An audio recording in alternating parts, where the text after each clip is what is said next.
Good evening and welcome in to the Wild Sports Show. To the right of your screen is Pops and I am QMP. We are your favorite father-son duo talking sports. And in today's show, we're going to do a little bit of talking about a few different sports today, y'all. As we kind of touched on last week, we're gonna talk about a sport we haven't really discussed on it. Well, we haven't discussed on the show at all. And looking forward to that discussion. So appreciate y'all tuning in and don't forget to like, share, and subscribe. Pops, you ready to talk to the people, sir? Yes, sir, I am. I want to make sure everybody continues to tune in too. And I appreciate you guys hopefully letting everybody else know we're out here. So we're gonna get right into the show. So let's get started, son. All right. So first up, we got breaking news, y'all. Not really breaking news because it happened. What was it? Tuesday, late Tuesday night. So when you woke up Wednesday morning, you saw this on your screen, which was Giannis Antetokounmpo is now a member of the Miami Heat. So his journey with the Bucks is now over. He is now a member of the Miami Heat, and as you'll see in that clip, there is going to be Giannis and Bobby Portis that are going to be Miami Heat, and they got traded for Tyler Hero, Kyle Ware, Jaime Jaquez Jr., Kasparas Drakunis. I hope I'm pronouncing that right. 3 first-round picks, including number 13, 1 pick swap, 1 second rounder, and that's all they got. So that's quite a haul for a player of his caliber.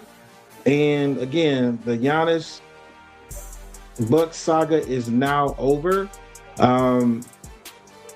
Pops, your thoughts on Giannis becoming a member of the Miami Heat, sir?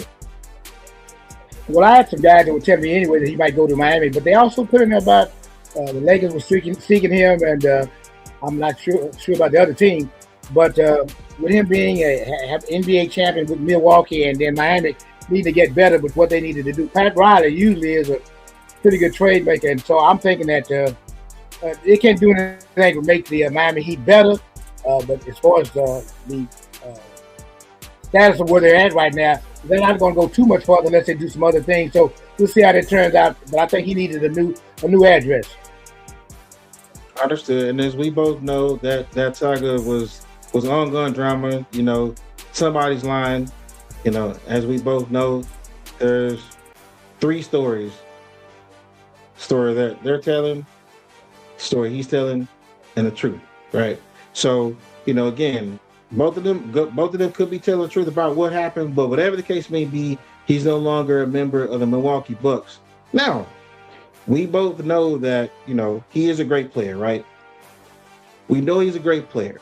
Now, again, the Milwaukee Bucks got quite a haul for him. A lot of the players that they had that were gonna, you know, build up that roster for the Miami Heat, well, they're now Milwaukee Bucks. So now it's essentially Giannis Antetokounmpo, Bobby Portis, Bam Adebayo, and a few others. Now, we know that they have experience with, you know, having a high caliber player or players when they had LeBron James, when they had Dwayne Wade and Chris Bosh. So we know that they know how to build around them. So it's a matter of, you know, putting that same strategy in the play, and we'll see how they, you know, how it fares for them as the season goes on.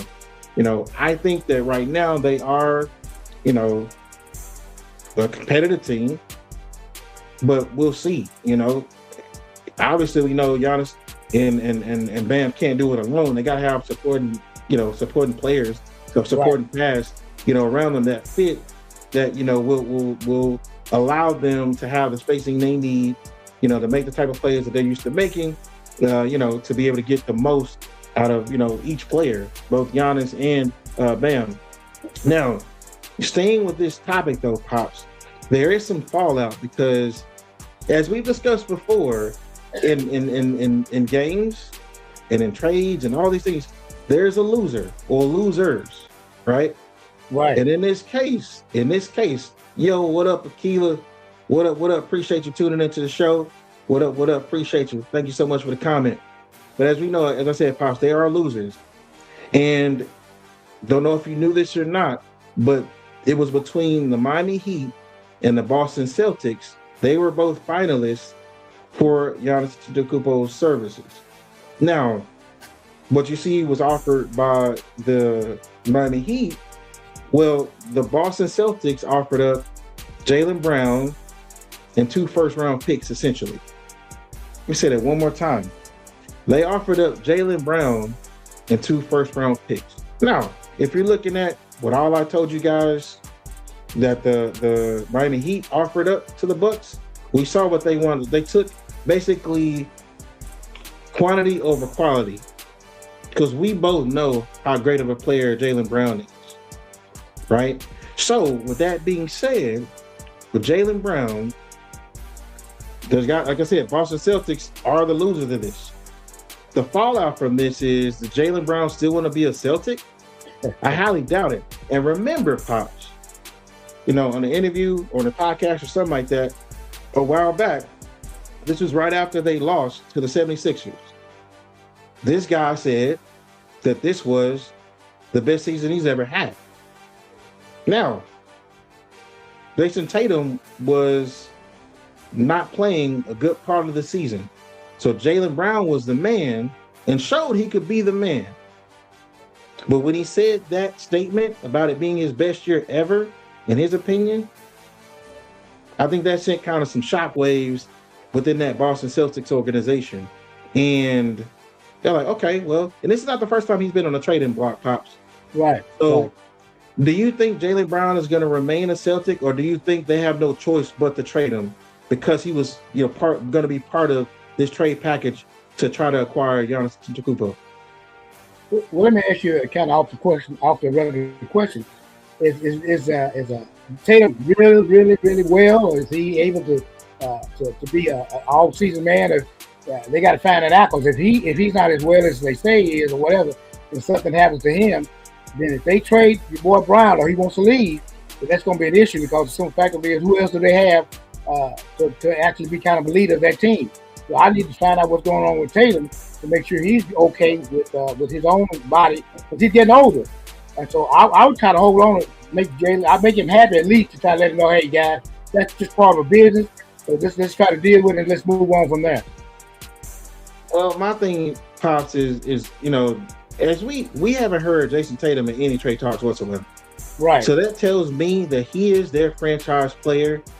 Maybe, depending on his health, things of the nature, he did have the Achilles injury that he came off of. But he's not been in any trade talks. There's only been Jaylen Brown. It's just twice, within the last few years that he's been part of those. So that tells you all you need to know as far as who they're truly rocking with, without saying it. You know what I mean? They're literally showing with their actions. And then you got Brad Stevens coming out talking about he's a big part of their team. Well, if he's so much a big part of your team, why is he on the trading block? Why even come out to say something like that? It literally makes no sense. It basically sounds exactly like the Philadelphia Eagles talking about AJ Brown. We know he was traded from the Eagles to the Patriots. They kept saying the same thing over and over again about, he's an Eagle. He's a big part of our team. We're happy to have him, blah, blah, blah. All this, and he's no longer an Eagle. So Brad Stevens, just shut up, man. Just shut up. At the end of the day, you're going to wind up trading Jaylen Brown. I don't think there's any way he's going to stay a Boston Celtic, because it's clear he enjoyed being the man for that extended amount of time. He was a MVP finalist, Pops. Right. So he showed what he's able to do. And not to mention, he's got an Eastern Conference Finals MVP. So he's shown what he's made of. I just think it's not going to work, Pops. Just give me your lasting thoughts on this. We're going to move on to the next clip. Yeah, well, the only thing I had in was this. Is when you talk about those heels, we know about those heels with Durant and all these other people. And my thing was, again, because if they let him go, they decide to do that, and it's animosity and all that between these guys or whatever. But then I think that if they're going to do it, they need to kind of watch Tatum and see if his injury is okay. And I'm telling you, that thing has been a problem in the NBA for a while. So if he's okay, they might do that, but they need to hold on to see what's going on with him first before they try to make a move. Yeah. I'm telling you right now, I'm saying it on this show right now, he is not going to be a Boston Celtic at the start of this upcoming NBA season. I'm saying it right now. I just don't see a way how you can come back from it. You can say whatever you want. Brad Stevens, again, just please shut up talking about you had a great relationship and you talk all the time and all that. I don't want to hear that. Because at the end of the day, he was up there on a trading block. So he feels a certain type of way about that. He wants his own team, clearly. So I think it's going to happen. And keep in mind, there's a nice little contract extension that's floating out there that he's eligible for. So let's just keep that in mind. Just saying. I just don't think it's not going to end well. He's going to be traded to somewhere. Don't know where yet, but we'll see. Moving on. We'll get into our beloved Dallas Cowboys, y'all. So, as you see right there, there's Dak Prescott and new defensive coordinator Christian Parker. Now, are they arguing in this pick? Are they talking trash? I don't know. But I love it, though. I absolutely love it. Again, Dak Prescott, our star quarterback, and new defensive coordinator Christian Parker are pictured there. Now, Pops, I'm going to read something for you real quick. Okay. Some thoughts on Dak Prescott's comments and thoughts on new defensive coordinator Christian Parker and just the defense overall, what he's seeing. So Dak Prescott says, yeah, they're playing with a lot of confidence. You can just tell by the way they're communicating, whether it's walkthroughs, whether it's out there at practice, 7-on-7 drills. Yeah, guys are taking ownership in what they're being asked. We've got great energy for not only CP, which is Christian Parker, but the rest of the coaches. So it'll be a battle. They've already gotten us in some of these plays and in OTAs, and the rush isn't even allowed yet. So once you let Quentin and Rashawn Gary and Kenny Clark and all those guys take off and put pressure on me, I'm sure it's going to be tougher. Got a couple more things. He said, it's an iron sharpens iron situation. I'm super, super excited about it. Then he says about the fact that Christian Parker does talk trash when they're having these drills and things of that nature. He lets them know. So he said, Dak Prescott said, yeah, for sure. I mean, I naturally trash talk, right? Or talk trash, right? We've talked about that, and we like to celebrate on offense. And you can just tell from CP's reactions and mannerisms that he's a competitor. He's going to let you know when they get the best of a player. And I'm going to leave it at that. So what are your thoughts on that, Pops? Just the whole dynamic with, Christian Parker coming in, really letting the offense feel it when his defense is making plays and just having that banter back and forth. I think I cannot wait until they actually put the pads on and they had a little, little scrimmages or whatever they have, and see how this comes out. Because I believe that this will improve Dallas's offense, and I really believe that defense that they have is going to show Dak well more so than he thinks they're going to show him. I like the idea that they need to see real kind of contact, not as much as they normally would have, but I want to see the guys with the pads on to see what all the talk is going on. I think it's going to really be exciting this year with these guys on defense. So it's going to make a big difference. And I have people saying that they are so excited. I just had someone today say they're so excited about the Cowboys. Some of the guys that played football at my high school that on championship teams are saying that the Cowboys defense is going to be a lot better than people think. So they want to show Dak the same thing. They're going to show him, hey, Dak, he hasn't seen this kind of defense lately, so here we come. All right. And, not to mention the fact that, as we've said numerous times on this show, it can't get any worse. It can't get any worse than what we experienced. Now, with that being said, it's something to be said about our defense going up against such a prolific offense as well. So, as you said, it is iron sharpens iron, but I think us going up against the likes of, or the defense going up against the likes of George Pickens and CeeDee Lamb, and Dak Prescott himself, it bodes well for them to get better. And he's right. Iron does sharpen iron, so we shall see. But I do love the fact that, the trash talking is going on and things of that nature. I was listening to a show earlier today, and they were saying how, there's some similarities between him and Chris Richard, to a certain degree, how his energy is and things of the nature out there on the practice field. Now, obviously, we want to make sure that he makes much more of an impact on our defense across the board, makes us extremely better. With Chris Richard, being the defensive coordinator of the Seattle Seahawks for a number of years, championship teams, things of that nature.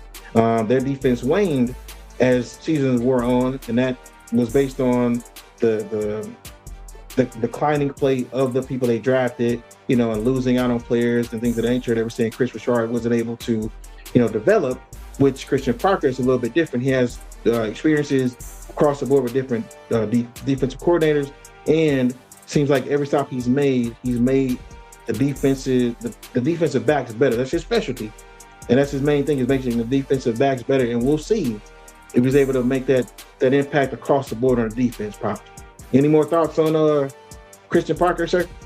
Well, the thing is, you just said a few things in just the sentences you just said. He knows and has been with a championship type looking defense, and he knows what he needs to take place in order for our defense to be better on a championship caliber. So that one thing I do love about him. Again, he knows what a championship defense should do and should look like. So I'm going to see if he can transform ours. I know, like you said, that he was the worst one, but I believe that with him having the ability to do what he's done over with other teams, I believe that's going to be the difference. Okay. All right, so we're going to see. Now, I'm going to preface this talk a little bit by saying I know for sure there's going to be growing pains, because he's never been a defensive coordinator before, right? So I know and believe there's going to be some growing pains. Now, are they going to be big or small? That's the question, Pops. Growing pains, but are they going to be big or small mistakes? That's the thing. So we're going to see how it goes. Hearing a lot of good things out of the mini camp and all of that stuff, OTAs. Training camp is a little over a month away. Regular season, a little bit long after that. So we're going to see. And I'm going to leave it at that. Okay. All right. Moving on. Mr. Shavon Reveal, step up to the plate, my good sir. Now, Pops, the question is, as you'll see there, is Reveal ready to make the second-year leap? Now, we know he jumped into he was thrown into the Wolves and all that good stuff. We know he was in Matt Eberflus's system last year, new defense coordinator. And again, as I mentioned from the previous clip, that Christian Parker knows how to develop defensive backs. It's proven. It is definitely proven. So, question is, Pops, do you think that Shavon Reveal is ready to make that second-year leap? And before you say anything, Shavon Reveal said himself that his thing is he want to be the best quarterback in the league. Those are his words. So your thoughts, are you thinking he's going to make a big second-year jump, or going to be more of the same? Well, I put it there. There's no cliche that says talk is cheap and action speaks. So he's doing all the talking. And so again, I would throw his little butt right in there and see if he's saying all of this here, and see if he can actually make that come to pass. Because like you said again earlier, we can't be any worse than what we've been being. So he's got to get experience. And so hey, again, I'd like to put him out there. I don't know if he's the actual physical type corner or whatever he is, but still, again, he wants to get out there. He says he can do all of this, and our new defensive coordinator needs to put him on out there. So if he doesn't, his game ain't the same, he can't remain. So we'll see what happens. So I'm going to say this. Now, as I mentioned just a moment ago, with Christian Parker especially being, able to develop defensive backs, I think this is going to bode well for not only Shavon Reveal, but all the other defensive backs that are going to be a part of this scheme. Now, remember when he was drafted, he was a you got a keeler saying Pop said what he said. Absolutely. Now, Shavon Reveal, he was a red shirt draft pick basically, because he came into the league injured, right? If it wasn't for that injury, he was a first round talent, Pops. Right. Let's keep that in mind. He was a first round talent. Now again, throwing him into the Wolves, I'm cool with that, but we'll see how it goes. Again, I think Christian Parker being able to develop defensive backs is going to play a big role in this. And like you said, talking cheap. So we're going to see what happens when it comes to his development. But hey, proof is in the pudding. So we're going to see how it goes. See how it goes in this new system with him coming into year two. And also coming off that injury, Pops, they say year 2 is better when you're coming off an injury such as the one he had. So, much more comfortable making movements and things of that nature. With the defensive back, that is paramount because you got to have confidence that you can make those, those moves and things of that nature, be quick on your feet and all those things. And I think coming in, the second year off of that injury is going to bode well for him as well. So we're going to see. Like you said, though, Pops, talk is cheap. So if he does come out and do well, it's only going to help us. So we're going to see. All right, y'all. So moving on, I think y'all are going to like this one.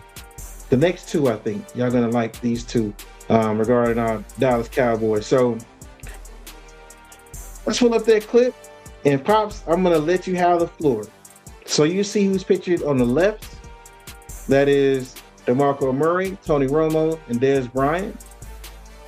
And on the right, you got Dak Prescott, Ezekiel Elliott, and CeeDee Lamb.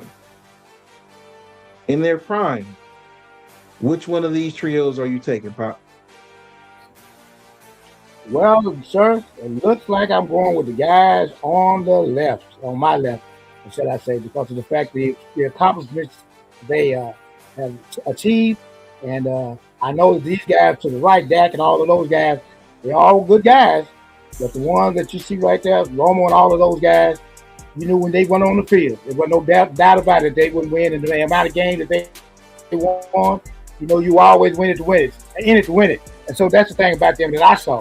Now these guys here that you saw there, they came about a lot faster than people thought they would. They did a lot of good things, but like I said again, the Romo era with 88 and all of those guys, whenever we watched the game, we knew we had a chance to win. We didn't actually achieve some of those, plateaus because of crazy things that happened to us at the end of games. But I have to go with the guys 29-98. Okay, and you know what? I'm gonna actually agree with you. I would go with the trio pictured on the left as well. When Romo really got it together, and it's sad to say that when he truly got it together, that he started having those back issues. But man, to see him really throw the ball down the field, he did have some terrible games. Yeah. But as you said, Pops, whenever he was on that field, we knew we had a chance to win. And remember, we talked about that years back where we were like, we hadn't had that feeling about someone being, at the quarterback position in a while. And when Romo was at that position, we just felt like we always had a chance to pull off a win, that he could lead us to a victory, which he did several times. And it's unfortunate. Right. But like I said, when he really got the game down, and when he really slowed down, from his own words, that he started having those back issues. And then we obviously know what happened in Green Bay, which we ain't going to talk about. We're going to leave that alone.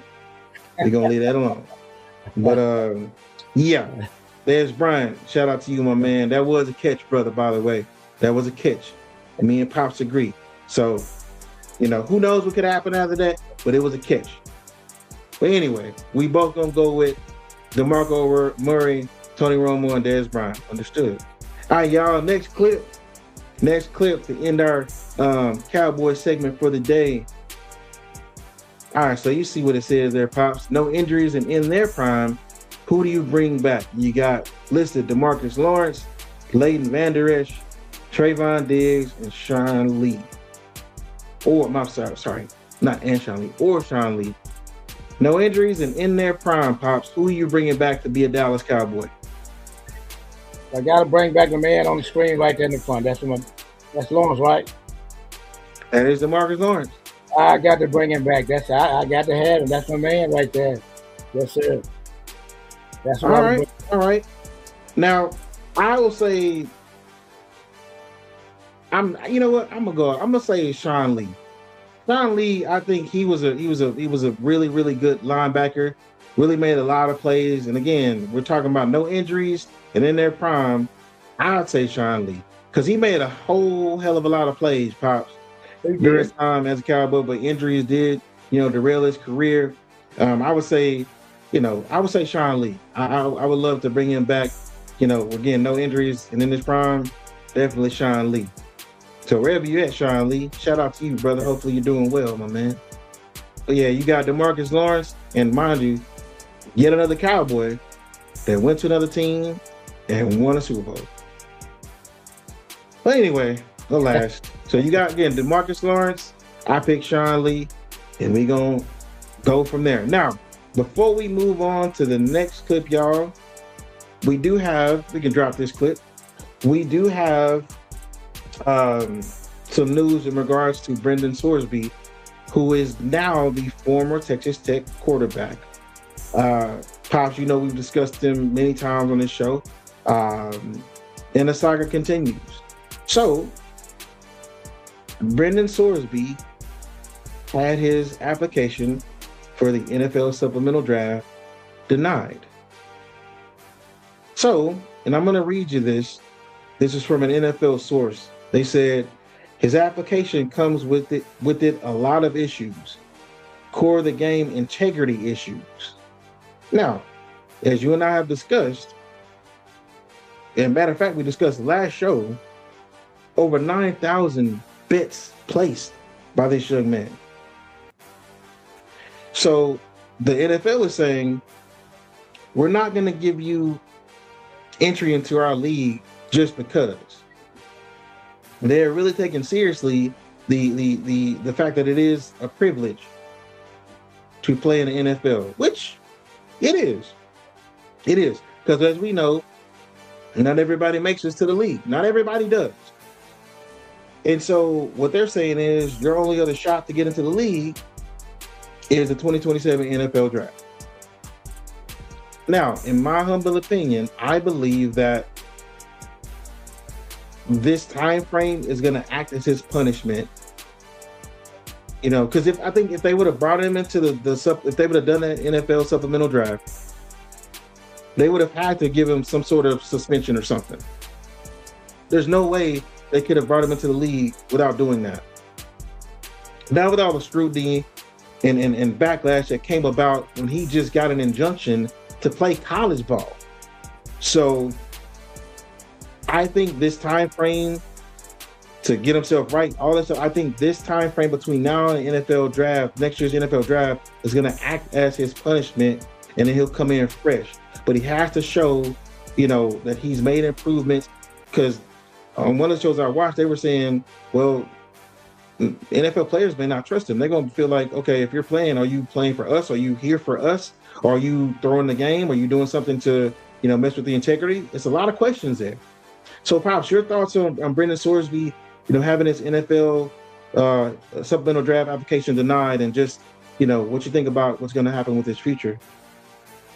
I think if I'm kind of with you, really with the owners, because simple fact of it is if they had brought this young man in now or whatever he wants done, he would be, or the game will be tarnished.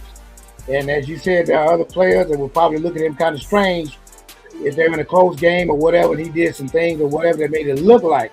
Not even if he attempted to or whatever, it wasn't looking like he was actually throwing the game or whatever he might be doing. But it's already another skepticism in all of this anyway. So, and what they found out, how many bets he laid out there, it is best for him to sit out. It's best for this to actually, shall I say, squash itself, or shall I say, get out of people's minds, because the simple fact of it is, again, people don't forget, especially when you're dealing with their money. And so I think leaving him out, it will get out of people's minds, and they will say, hey, you know, I don't know who this guy is in a sense, or they'll forget about him. But if they bring him in now, which he wanted to come in now, I do not think the NFL would be helped by that. It would hurt the game. Absolutely. I completely agree. And like, as I said, this time frame is going to act as his punishment. I don't think there's going to be any suspension or anything like that when an NFL team does bring him in, because there's a long time between now and the 2027 NFL draft. So Brendan Sorsby, you better get it right, sir. You better get it right, because they made it very clear. You're not getting into the league unless you make some significant changes, buddy. So yes, sir. We'll see how the saga continues. It's going to continue until he winds up getting drafted. And even then, we'll see if it's run its course or not. But it's up to him. It's up to him. Yes. So we go keep an eye out for that Brendan Sorsby situation and see how that plays out. Yes, sir. All right, so moving on to the world of the NBA, y'all. You Dallas Mavericks fans out there, apparently I got a new head coach. And It's Dusty May. So let's go ahead and pull up that clip, y'all. Mr. Dusty May is now formerly Michigan Wolverines men's basketball coach, fresh off a national championship, is now the head coach of the Dallas Mavericks. Your initial thoughts, Pops? I've been listening to some newscasters or whatever, and the sportscasters rather, and they were saying that this young man reminds them of Jimmy Johnson when he left Miami in football, and they said he's kind of like that kind of coach that's coming into the NBA, young, and the actual ways and tactics that he has as far as on the basketball court, and how he has to have respect and everything that's needed out on the court. And he's never been an actual NBA coach, as we know. And so they said they think he's going to be kind of like Jimmy Johnson in the NBA. And once he gets his stuff together, then you're going to see him do the Mavericks just like Jimmy Johnson did. They possibly could win a championship within a certain amount of time. Oh my, that's big talk, Pops. That is big talk. Now, I'll say this. You know who the new president of ops is, basketball operation is for the Mavs, Masai Ujiri. They were saying that he was seeking out a college coach, a coach from the college ranks to become an NBA head coach. And the reason why is they're saying that the NBA in college basketball, same thing with, NFL to college football, they're starting to mirror each other somewhat. And it's because of this right here. It's because of all this money, right? So because of the fact that you have to manage college basketball or football teams as you do somewhat an NFL team, it's saying that maybe there's not that much of a transition between college and pro. And again, those lines are being very much blurred, as you well know, Pops. There's a lot of money in college athletics. And now with NIL and all that, and all this money being thrown around, Texas Tech, prime example, Cody Campbell, uber millionaire, throwing all the money out, purchasing the best team that money can buy. Okay? So at the end of the day, again, these lines are being very blurred between college and pros. Simple as that. College players have agents. Same thing with high school players. It's literally the lines are very blurred. So again, bringing in the college coach, again, Masai Ujiri said he wanted a college coach. He got his guy, and it's amazing that you got someone that's, again, fresh off a national championship. It's amazing that they were able to do that, but they made it happen. So what are your thoughts on his? Do you think he's going to be initially successful, or is it going to take some time? Well, it really depends on what you consider successful as far as how much of a timetable that he's going to have. And most people are going to probably say, well, he's a college coach and the NBA is kind of different in the style of play that they have or whatever. But I think he'd be okay as far as his first year. But the idea is molding those players and the type of players he wants them to be himself. That's why he drafted a young man that he had for the center at with Michigan. And so I think, again, once they learn his system and everything else, he'll be okay. I'm not going to go out on a limb and say how many games he's going to win or whatever like that. But I think it'd be more of a disciplined type team, and they'd be more of a respectable team when they come into this next year, because they didn't win that many games anyway, so it won't take too much for him to kind of improve. Okay, understood. So we're going to see how it goes. Again, congratulations to all y'all Mavs fans out there, your new coach. We're going to see how it goes. But along those lines, we're going to keep this clip up here. Now, first round of the NBA draft happened last night, and his fingerprints are already on the team, Pops. Fingerprints are already on the Dallas Mavericks. Because guess who the Dallas Mavericks drafted last night with the number 9 pick in the first round? They drafted Morez Johnson Jr. out of Michigan, one of his very own players. He was Dusty May was actually at the draft last night. He had a couple other players that were drafted as well. I think 2 or 3 other players that were drafted, if I'm not mistaken. But literally, his fingerprints are already on the team with having drafted one of his guys from Michigan with the 9th pick. So apparently he's a sort of bodyguard type player, where he protects the rim. He's a great player at the rim for sure. Morez Johnson Jr. Played very, very well during the NCAA tournament. So we're gonna see how that plays out. Now I didn't think that would be the case. A lot of the mock drafts had the gentleman Burries out of Arizona, who I was like, okay, that's a good player, but he wound up not being the case, not getting drafted by them. He wound up getting drafted, I think, number 10 pick or 11th pick. I'm not really sure. But they wound up getting Morez Johnson Jr., who was a surprise because they thought it was going to go later in the draft. But again, Dusty May's fingerprints are already on the team. Your beloved Dallas Mavs. Again, for all you Dallas Mavs fans out there. So, we're going to see how that pans out as far as him, being a player for the Mavs, and see if, he was worth the 9th pick or, maybe not.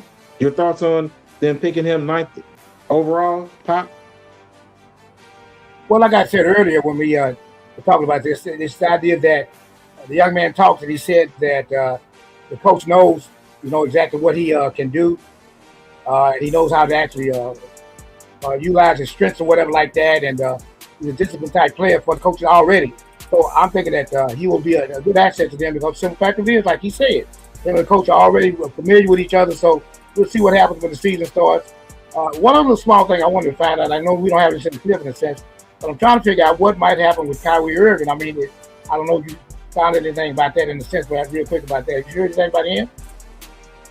Well, I'll say this, and I was trying to look on, see if there's any further updates in regards to the draft that's about to happen. The second round of the draft is about to happen about the next 23 minutes or so. See if there's any trades. And I think there was a trade that went down with the Lakers and some other teams, some player things of that nature. So we won't get into that, but just wanted to see if there's anything in regards to that came down the pike. But when it comes to Kyrie Irving, Pops, I think, they're going to do a wait and see approach. I don't think he'll be traded, right now. I think they want to see how he plays with Cooper Flag at the end of the day. And then I'd say, if anything, if it doesn't work out, let's see, around a trade deadline, if he winds up getting shipped elsewhere. Okay. And if I'm not mistaken, who did they say Kyrie Irving should go to? There was a couple teams that were out there saying that, Kyrie Irving will be a match for some other teams that are out there to play with some of these younger players that are on these other teams in the league. And, we'll see. But I personally don't think he's going to be running a Dallas Maverick. I think he's going to end up being traded at the latest by the trade deadline, during this upcoming season. That's my thoughts. So okay, we'll see how that goes. But that's just what I think, just because of the fact that, Masai Ujiri did mention that he wants to give an opportunity to see how they play together, because they haven't had that opportunity yet. Right. So, Cooper Flag and Kyrie Irving. So we'll see. We shall see. Any other thoughts on Dusty May being the new head coach of the Mavs, Pops? Well, like I said again, I think that the national championship showed him that he is a winner, and that he could actually, in a championship situation, he knows how to pull the right strings or whatever like that. And he's a younger man, and so I'm thinking that because of that ability that he did in those games that he played in the NCAA rounds, and I think that's going to make him a better coach. Okay. All right. Well, we're going to see. But congrats, Mavs fans. Got a new head coach. Like I said, he already picking his own players out of Michigan. So we're going to see how that pans out. I'm pretty sure that's not going to be the only Michigan player that he puts on the team. Mark my words.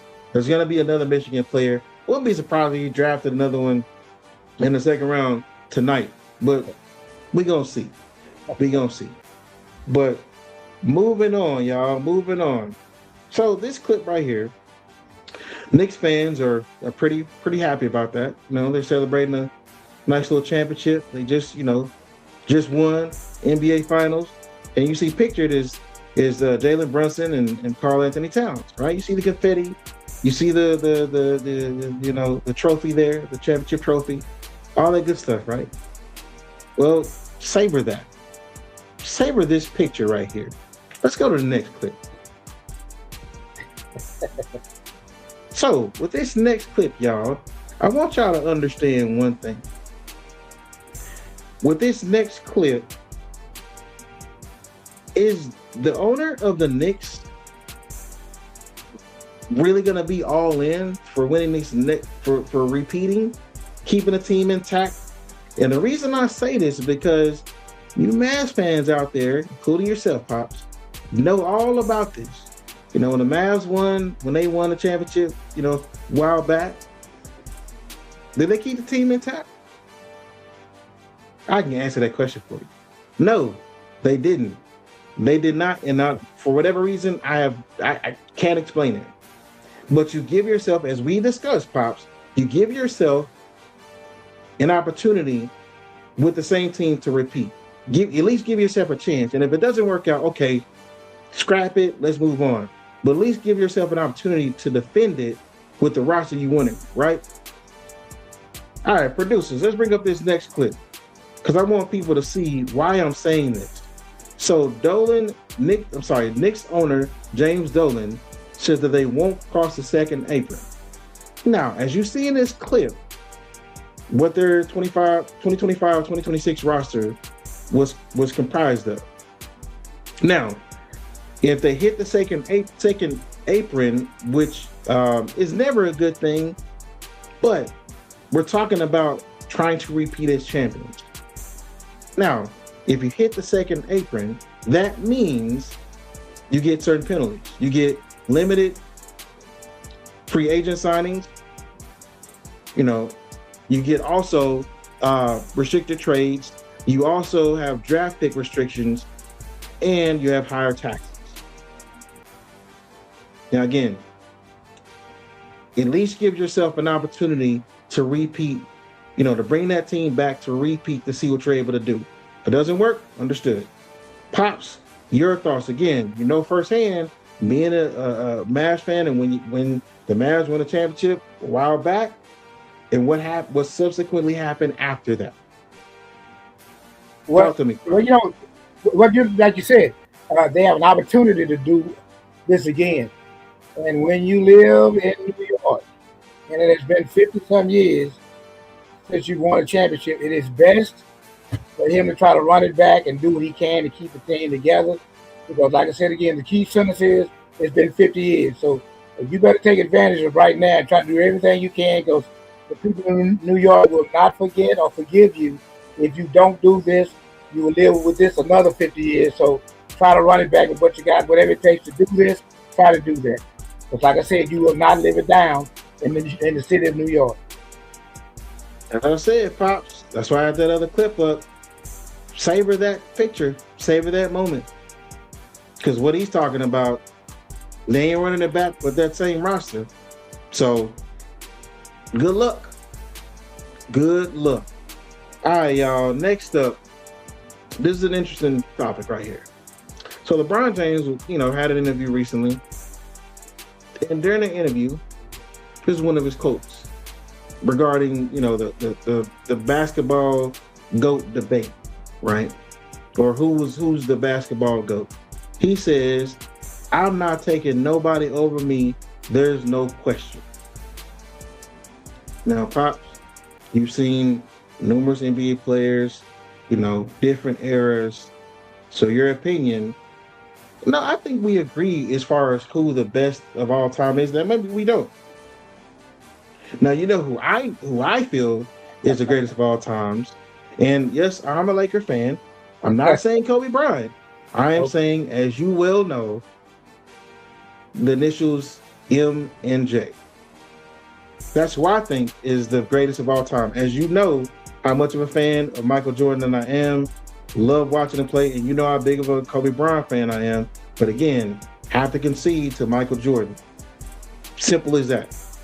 Your thoughts on him saying this statement, Pops, and just your overall thoughts on who you think the greatest of all time is in the NBA. Well, let's the key word here. We got a comment right there, right? Go ahead, Pop. Go ahead. We had a comment or somebody said something. We do, yeah, but I want you to speak first before we acknowledge it. Okay, here we go. Let's the key word for me is error. The actual error that you're talking about for different people saying what they say. And if you take them back or what I've seen in the NBA and all of that, you go on back or whatever, then yeah, as far as stats and all of that, well then you can actually get that to LeBron. If you go with championships, you can get that to Jordan. If you go with overall ability and talent, there's a whole bunch of people that could say they're the best or whatever. But if you're talking about stats, you have to go with LeBron. But if you're talking about championship, I cannot take this away from Michael Jordan because it's coming back to games I saw him play in. And when games came down to the last seconds also, he didn't have to worry about no one had to worry about who's going to get the ball. There was no ifs, ands, or buts. When Michael had it in his hand, hey, it was all in his plan, hey. And so I'm saying, hey, every fan knew that, okay? So I had to go with MJ. All right. Well, we're gonna leave it there. We had a couple comments come through as you mentioned, Pops. We had one from Akila. Said the Kang. And then from QLC Network, yes sir, the GOAT, Michael Jordan. Absolutely. Absolutely. There's no question. And then Akila says Jordan with all caps. And then Akila said the error is in the name, Pops, all time. And like I said, Pops, you know how I feel about Jordan, the amount of trading cards I collected and all those things for Michael Jordan. And like I said, I don't care what anybody says. Michael Jordan, as we agree, Michael Jordan is the greatest of all time. Like you said, the ball was going to him. That was his college. The ball was going to him, and they knew then. And then in the NBA, same thing. There was no question who the ball was going to at the end of the game. Despite how how Scottie Pippen felt, we won't get into that. But, Michael Jordan, you knew he was getting the ball to seal that game at the end of it. Bottom line, there was no question. You're absolutely right. So we agree with that. So LeBron, I appreciate you, saying that you ain't, taking nobody over you. Understood, but there's a lot of people that will take Michael Jordan over you, guaranteed. That's just the bottom line. That's just the honest to God truth. So, you feel the way you feel. And again, the competitor in him, I understand. That's great. Feel the way you feel, brother. But at the end of the day, MJ is the man. Bottom line. All right, y'all. So moving on. In World Cup news, FIFA World Cup news, Team USA, the USA men's national team, they clinched their group. They clinched first place with Group D, which is freaking awesome. It is freaking amazing. The fact that they clinched their group, and they did so by, back-to-back wins over Paraguay and Australia. They beat Paraguay 4-1 and Australia 2-0. Freaking awesome that they're able to do that. And I got to tell you, their coach is doing some things. It's freaking awesome to see what he's doing. But the fact that they clinched this group early on, it begs the question, Pops. It begs the question. So they play tomorrow night. They play Turkey tomorrow night. Now, with having nothing to play for, is it smart for them to play their guys or to rest their guys? And then there's another player who's their star player, Christian Pulisic, who hasn't played during the World Cup at all. I think, in my humble opinion, that they should play him a little bit in this upcoming match that they have tomorrow, just to get him some rhythm and get him kind of in the flow of things. That's again my humble opinion. But do you think that should play any of the guys, or kind of take the approach of resting them to gear up for the round, the group of 32, the round of 32, the knockout stage? I think we're in agreement, but I have a little bit more to add to that. I think that they should play the first team, or whatever we call that, those players in the first half in order to keep them in shape. And even if they play in the first half and get a certain amount of a lead or whatever, then I would put them out. But I would at least let them play the first half. So that way, keep them in shape and everything else, to keep them in. They'll be in sync with each other, whatever, like that. Because, as you said, they don't really need to play any of them at all. But sometimes you'll lose that ability to play together. It's kind of like, well, we're not going to let this guy play or whatever. And also, the young man that hadn't played, if he's well enough to play, I would let him play also the first half. And do as much as they could or whatever. If they get a good amount of lead, I would actually pull them out so that way you won't have any injuries or whatever. Because the simple fact again, they have to make sure that they're ready for the next round that they play. If you sit and let them sit too long, that's not good either. Okay. Now, question. So their next opponent, and got a comment from Akila, who repping the USA. Appreciate you. Akila saying they can play him against Turkey. Of course. And again, that would be ideal because again, they don't have anything to play for, but you want to be careful because what you don't want to do is risk injury. Now, I hear what you're saying, Pops, play him in the first half and everything, that's fine. But, just to get them in the rhythm, all these guys, as you said, you keep them in shape, keep them in line with their rhythm that they've continuously had over the course of these first two games. Makes sense. So I agree. And I got another comment from Akila. She said to give the man 3 minutes. 3 minutes ain't gonna do it. We got to give him more than that. But I hear what you're saying though. But no, he hasn't played in any of the games, and so we need to make sure that he does get in some form of rhythm because he hasn't been needed in these first two games. Obviously, they won handily, no question about that. But they will need him if they're really going to pull this thing off. So the next question I'm going to ask, and I was going to get to this before reading that comment. So the potential opponents in the next round is going to be likely Bosnia or Herzegovina. So at the end of the day, do you think that the U.S. has a legitimate shot to win the entire thing, Pops?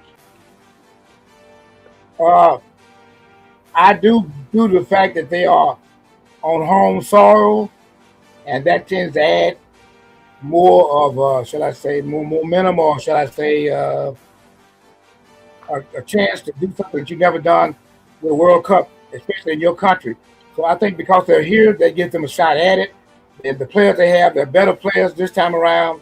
And due to the fact that the people here in America would love to see that happen. So I do think they have a legitimate shot. Like I said, the players they have are a lot different than the ones they had once before. So we'll see what happens with that. But I do think they can win it. Understood. And I think, people shouldn't downplay the fact that they did win their group. They did clinch to get into the knockout stage early on, but to win their group, it does give you, as you mentioned, that home field advantage, which is something that cannot be understated. There have been numerous teams, that played for their home country that did advance, just as the U.S. is doing right now. But it's just amazing to see the amount of people that are really enthralled with, soccer in general, but to see the amount of, folks just come out to support the U.S., it's truly amazing. I love to see it, and just to hear the roar of the crowd and how they reacted when they won their last game against Australia. It was amazing to hear. Truly was a surreal feeling to hear that roar of the crowd throughout that entire match, and then when they were to pull off the win. So we're gonna see how it goes. Now we got a comment from Akila, then we got one more segment that we're gonna get into, y'all. We won't eat trash, and the foreigners are loving our unhealthy food. LOL. They are. Yeah, right. I was told that a lot of social media posts and things of that nature are just fascinating because you got foreigners that are eating a beef rib for the first time and just seeming like it's the best thing they ever ate. It's hilarious. But it is cool to have the world converge, as we discussed before, off this show, Pops, seeing the world converge on our state. I mean, not just our state, but our country, and to see how impressed they are with everything we have to offer here. It's truly amazing to see and to hear.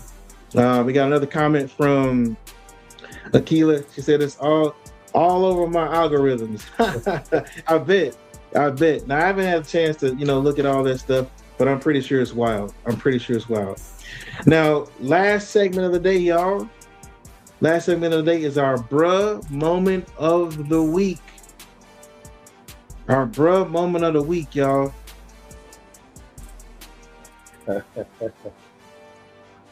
Now, Pops, Yes, sir. we gotta have a discussion here, sir. So let's pull up the clip.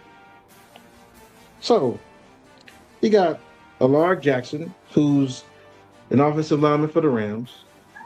You got Jonathan Cooper, who's a defensive lineman for the Broncos, and Josh Jacobs, who's starting running back for the Packers. Now, we've had Josh Jacobs as part of our bro moment before. Now, why do you ask, is he on this again? Well, like I said, Pops, we got to have a discussion. And there's one person that's on this list that just became a part of this discussion as of this moment, and his name is Geno Smith. And you know who that is, Pops? It's the starting quarterback for the New York Jets. Now, what do all of these gentlemen have in common, folks? Well, all of them have been accused of some sort of domestic violence. Yeah. Some sort. All of them. Alaric Jackson, Jonathan Cooper, Josh Jacobs, and newly accused Geno Smith. So what's going on, Pops? I mean, goodness. There's a ton of this stuff that's just, it seems like it's an epidemic. It really does. And it's truly unfortunate, but this is what these guys have in common. Help me understand, Pops. Well, I think is it the money, or is it the teams, or is it no championships being won? What it's a lot into that you could call into it. Or is it, now I'm gonna say something kind of crazy, but is the other side causing this? I mean, they say domestic violence, but if you're a man, then you should kind of be able to overcome that. Because, like I said, they all the NFL and the whole world is looking at you. So you got to do something different than that, bro. I agree. And Queens of Conversation LLC saying and picking the wrong women. Hey, listen, I am at a loss for words. The reason why I made this my bro moment on the week is because it's like Pops, I can't say enough that, I look at this sports stuff all the time, right? This is how I get the content for our show. So I'm seeing over and over again domestic violence. Domestic violence. What? How? I don't understand. I do not understand. And got another comment from Queens of Conversation LLC. She said, I think some of these be false, like with Stephen. And she's talking about Stephon Diggs, formerly of the Houston Texans, formerly of the Patriots. Matter of fact, this past year, formerly of the Patriots. But that could definitely be the case. But goodness, where there's smoke, there's fire. I don't know what else to say. Because again, it's way too many instances of this happening. And again, Pops, across my timeline, as Akila mentioned, about our algorithm. Well, this is what's showing up when I'm looking at sports stuff. And I'm like, am I seeing this correctly? Something again? So again, my hope is that they get this corrected. Falsely accused or not, gentlemen, don't put yourselves in these situations, guys. Right. You know what I mean? And we talk about, speed racer, Myles Garrett, when we said you need to get a driver. Do something to not put yourselves in these positions, guys. It's just as simple as that. And again, Pops, when we see something like this, it makes us say, what? Bro. Indeed. Gentlemen, get it together. Alaric Jackson, Jonathan Cooper, Josh Jacobs, and Geno Smith. My bad, I got Alaric and Geno mixed up. But my bad. It's not my bad because y'all are all accused of the same thing. Get it together, gentlemen. Get it together. And you won't end up here. We got one more comment from Akila, a couple more comments from Akila. These new players need life coaches, absolutely. And accountants, you own something, absolutely. But yeah, gentlemen, please get it together. All right, y'all, that's gonna do it for us here at the Wire Sports Show. We appreciate y'all tuning in. Don't forget to like, share, and subscribe, and don't forget that we're on any and all podcast platforms. Wherever you watch podcasts, we are there. So once again, thank y'all so much for tuning in. We appreciate the love. We appreciate the support. And until next Wednesday, y'all, peace out.